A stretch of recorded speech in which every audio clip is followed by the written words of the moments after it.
Hello लोगोफोर, दिनैनि मोनसे गोदान भिडिअनि गेजेरजों बयखौबो बरायहरलायबाय। लोगोफोर, गोदानै फैनो गोनां आबुं मोनसे मिउजिक भिडिअनि सायावनो आपडेट लानानै फैदों।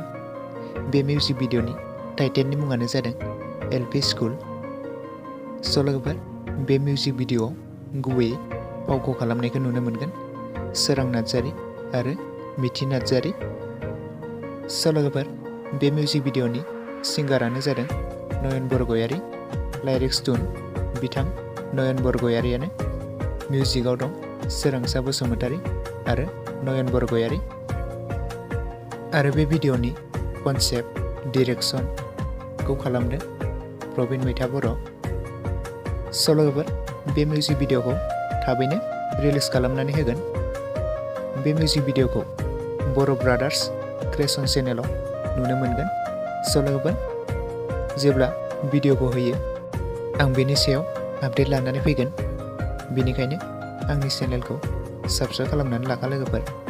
जेब्ला भिडिअखौ रिलिज होयो अब्ला थाबैनो नुनो मोननाय बायदि। लोगोफोर, दिनैनि भिडिअ बेखिनियावनो।